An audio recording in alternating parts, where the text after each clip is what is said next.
Hello बच्चों, आज हम जानेंगे कि यूनिटरी मेथड क्या है, अर्थात एकिक नियम क्या है। यूनिटरी मेथड, यूनिट आप देख रहे हो कि इसमें यूनिट शब्द का यूज़ हुआ है। यूनिट मीन्स होता वन और मेथड माने होता नियम। तो एकिक नियम का मतलब है कि यदि हम नंबर ऑफ आर्टिकल्स जानते हैं, हम वस्तुओं की संख्या जानते हैं और उनका मूल्य भी जानते हैं, तो वस्तु की संख्या का भाग उसके मूल्य में दे दिया जाए तो जो वन आर्टिकल है उसका मूल्य आ जाता है। जब हम एक वस्तु का दाम जान जाते हैं तो फिर हम कई वस्तुओं के भी दाम निकाल सकते हैं। पहले प्रोसेस में हमको डिवीज़न करना होता है और सेकंड प्रोसेस में हमको मल्टीप्लिकेशन करना पड़ता है। चूँकि ये सारा प्रोसेस एक ही क्वेश्चन में भी हो सकता है, इसलिए हम इसको यूनिटरी मेथड कहते हैं। आइए बच्चों, एक एग्ज़ाम्पल मैं इसका ले रहा हूँ और इसी एग्ज़ाम्पल के माध्यम से ये पूरा चैप्टर आप सॉल्व कर सकते हैं। कह रहा है रोज़ी रन्स 200 मीटर इन 10 मिनट्स। रोज़ी 10 मिनट में 200 मीटर दौड़ सकती है, तो how many metres will she run in 4 minutes. 10 minute में 200 मीटर, तो बताइए कि 4 मिनट्स में वो कितना रन कर सकती है। तो बच्चों, हमें 10 मिनट में टोटल दूरी दी हुई है। तो आइए हम सबसे पहले फाइंड आउट करते हैं कि आखिर ये 1 मिनट में कितना डिस्टेंस चलती हैं। तो बच्चों, हम इसको लिखना पड़ेगा हमको। इसमें दो प्रकार के सिंबल यूज़ होते हैं। इस सिंबल को, जिसमें 2 पॉइंट ऊपर होते हैं, 1 पॉइंट बीच में होता है, इसको कहते हैं बिकॉज। तो बिकॉज डिस्टेंस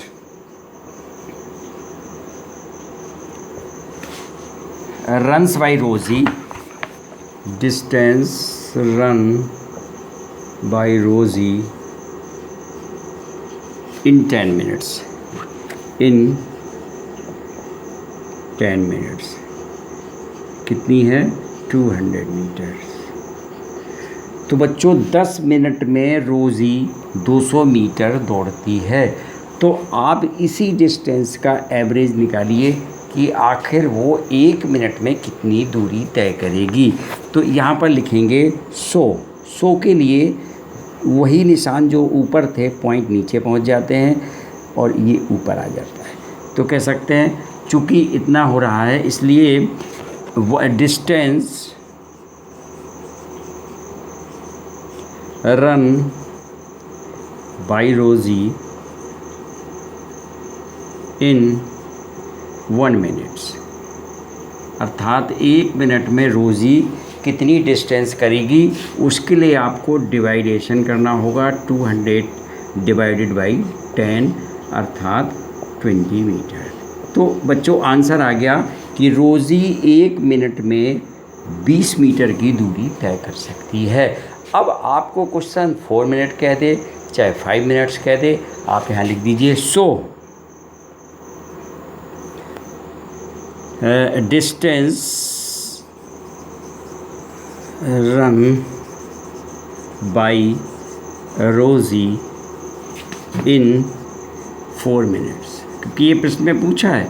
इक्वल 20 × 4 अर्थात 80 मीटर। अर्थात ये एक प्रोसेस यहाँ चला जिसमें डिवीज़न किया, एक प्रोसेस यहाँ मल्टीप्लिकेशन किया। दोनों प्रोसेस एक ही क्वेश्चन में आते हैं। तो इस एक्सरसाइज में एक्सरसाइज 7, इसमें इसी तरीके के क्वेश्चन है, बहुत ज़्यादा कठिन नहीं है। आपको 1 का निकालना है, फिर जितना भी पूछा उसमें मल्टीप्लाई कर देना है। तो बच्चों, इसी मेथड को हम यूनिटरी मेथड कहते हैं, जो कि एक छोटा सा चैप्टर है 4th क्लास का। तो एक्सरसाइज 7 जो भी इसमें क्वेश्चन हैं उनको आप सॉल्व करें, उसको हल करें।